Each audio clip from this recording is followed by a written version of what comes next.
ನಮಸ್ಕಾರ ವೀಕ್ಷಕರೇ, ಪಕ್ಷದ ವಿಚಾರ ಅಂತ ಬಂದರೆ ಖುದ್ದು ನನಗೆ ಕೂಡ ನಿತಿನ್ ನಬೀನ್ ಬಾಸ್ ಈ ಮಾತನ್ನು ಹೇಳಿರೋದು ಸ್ವತಃ ಪ್ರಧಾನಮಂತ್ರಿ ನರೇಂದ್ರ ಮೋದಿ ಅವರು. ಪ್ರಧಾನಿಯಾಗಿ ನನ್ನ ಹುದ್ದೆ ದೊಡ್ಡದಿರ್ಬೋದು, ಆದರೆ BJP ಪಕ್ಷ ಅಂತ ಬಂದ ಮೇಲೆ ನನಗೆ ಕೂಡ ಮಾರ್ಗದರ್ಶನವನ್ನು ನೀಡಬೇಕಾಗಿರೋದು ನಿತಿನ್ ನಬೀನ್ ಅವರ ಕೆಲಸ ಅಂತ ಪ್ರಧಾನಿ ನರೇಂದ್ರ ಮೋದಿ ಘೋಷಿಸಿದ್ದಾರೆ. ಎಸ್, ಇಡೀ ವಿಶ್ವದಲ್ಲೇ 14 ಕೋಟಿಗೂ ಅಧಿಕ, ಅಂದರೆ ಇಡೀ ವಿಶ್ವದಲ್ಲೇ ಅತಿ ಹೆಚ್ಚು ನೋಂದಾಯಿತ ಕಾರ್ಯಕರ್ತರನ್ನು ಹೊಂದಿರುವಂಥ ಪಕ್ಷ ಅಂದರೆ ಅದು BJP ಪಕ್ಷ. ಇದೀಗ ಭಾರತೀಯ ಜನತಾ ಪಕ್ಷಕ್ಕೆ ಅತಿ ದೊಡ್ಡ ಬದಲಾವಣೆ, ಮೇಜರ್ ಸರ್ಜರಿ. ಕೇವಲ 45 ವರ್ಷ. ಈ ರಾಜಕೀಯ ಹೆಂಗಪ್ಪ ಅಂದ್ಬಿಟ್ರೆ 50 ವರ್ಷ ದಾಟ್ಬಿಟ್ರು ಯಂಗ್ಸ್ಟರ್ ಅಂತಲೇ ಹೇಳಬೇಕು. ಹೀಗಾಗಿ ಕೇವಲ 45 ವರ್ಷದ ಬಿಹಾರ ಮೂಲದ ನಿತಿನ್ ನಬೀನ್ ಇದೀಗ BJP ರಾಷ್ಟ್ರೀಯ ಅಧ್ಯಕ್ಷ. BJP ಪಕ್ಷ ಸಂಸ್ಥಾಪನೆ ಆಗಿದ್ದು 1980ರಲ್ಲಿ. ನಿತಿನ್ ನಬೀನ್ ಹುಟ್ಟಿರೋದು ಅದೇ ವರ್ಷದಲ್ಲಿ. ಅಲ್ಲಿಗೆ 45 ವರ್ಷದ ಇತಿಹಾಸವನ್ನು ಹೊಂದಿರುವಂಥ BJPಗೆ 45 ವರ್ಷದ ನಿತಿನ್ ನಬೀನ್ ಅವರೇ ಇದೀಗ ರಾಷ್ಟ್ರೀಯ ಅಧ್ಯಕ್ಷರಾಗಿದ್ದಾರೆ. ಈ ಹಿಂದೆ 52 ವರ್ಷಕ್ಕೆ ನಿತಿನ್ ಗಡ್ಕರಿ ಅವರು BJPಯ ರಾಷ್ಟ್ರೀಯ ಅಧ್ಯಕ್ಷರಾದಾಗ ಅತಿ ಕಡಿಮೆ ವಯಸ್ಸಿಗೆ ಆದಂಥ ರಾಷ್ಟ್ರೀಯ ಅಧ್ಯಕ್ಷ ಅನ್ನೋ ಹೆಗ್ಗಳಿಕೆಗೆ ಪಾತ್ರ ಆಗಿದ್ರು. ಇದೀಗ ನಿತಿನ್ ನಬೀನ್ ಕೇವಲ 45 ವರ್ಷಕ್ಕೆ BJPಯ ರಾಷ್ಟ್ರೀಯ ಅಧ್ಯಕ್ಷರಾಗಿದ್ದಾರೆ. ಯಾರು ಈ ನಿತಿನ್ ನಬೀನ್? ಯಾಕೆ ಇವ್ರಿಗೆ ಇಷ್ಟೊಂದು ರೆಸ್ಪೆಕ್ಟ್? ಅವರನ್ನ ರಾಷ್ಟ್ರೀಯ ಅಧ್ಯಕ್ಷ ಸ್ಥಾನದ ಕುರ್ಚಿಯಲ್ಲಿ ಕೂರಿಸಿ ಪ್ರಧಾನಿ ಮೋದಿ ಅವರು ನಿಂತ್ಕೊಂಡಿದ್ರು ಅಂದರೆ ಇವ್ರ ಕೆಪಾಸಿಟಿ ಏನು? ಈತ ಅಷ್ಟೊಂದು ಸಂಘಟನಾ ಚತುರನ? ಎಸ್, ಅತಿ ಕಿರಿಯ ವಯಸ್ಸಿಗೆ ಶಾಸಕರಾದಂಥ ಹೆಗ್ಗಳಿಕೆ ಈತನಿಗಿದೆ. ಬಿಹಾರದಲ್ಲಿ 5 ಬಾರಿ ವಿಧಾನಸಭೆಗೆ ಎಂಟ್ರಿಯನ್ನು ಕೊಟ್ಟಿದ್ರು. ಬಿಹಾರದಲ್ಲಿ ಸಚಿವ ಕೂಡ ಆಗಿದ್ದಂಥ ನಿತಿನ್ ನಬೀನ್ ಇದೀಗ BJP ರಾಷ್ಟ್ರೀಯ ಅಧ್ಯಕ್ಷರಾಗಿ BJPಯ ಹೊಣೆಗಾರಿಕೆಯನ್ನು ಹೊತ್ಕೊಂಡಿದ್ದಾರೆ. ನೆಕ್ಸ್ಟ್ ಜನರೇಷನ್ಗೆ ಹೆಂಗೇನ್ರಿ, ಶುಭ್ಮನ್ ಗಿಲ್ ಕ್ಯಾಪ್ಟನ್ಸಿಲಿ ರೋಹಿತ್ ಶರ್ಮಾ, ವಿರಾಟ್ ಕೊಹ್ಲಿ ಆಡ್ತಾವ್ರಲ್ಲ ಹಂಗೆ.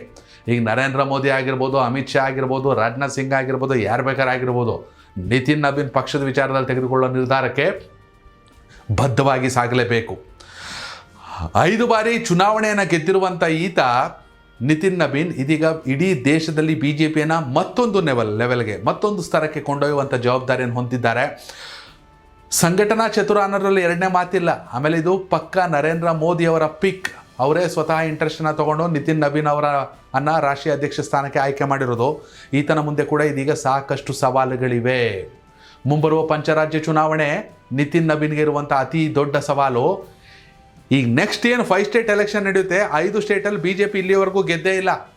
ಪಶ್ಚಿಮ ಬಂಗಾಳ, ತಮಿಳುನಾಡು, ಕೇರಳ, ಅಸ್ಸಾಂ, ಜೊತೆಗೆ ಪಾಂಡಿಚೇರಿ. ಈ 5 ಪಾಂಡಿಚೇರಿ ಕೇಂದ್ರಾಡಳಿತ ಪ್ರದೇಶ.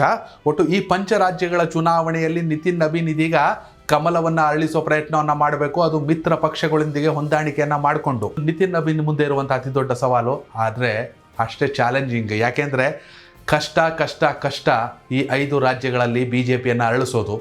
ಆದರೆ ಒಂದಷ್ಟು ಮೈತ್ರಿ ಮಾಡ್ಕೋತಾರ ಗೊತ್ತಿಲ್ಲ. ಪಾಪ ಅಣ್ಣಾಮಲೈಗೆ ತಮಿಳ್ನಾಡಲ್ಲಿ ಏನೂ ಮಾಡೋಕ್ಕಾಗಿಲ್ಲ BJPಗಾಗಿ. ಅಣ್ಣಾಮಲೈಗಿಂತ ಸ್ಯಾಕ್ರಿಫೈಸ್ ಮಾಡ್ತಾರಾ ಇವರು ಅನ್ನೋದು ಸದ್ಯ ಇರುವಂಥ ಪ್ರಶ್ನೆ.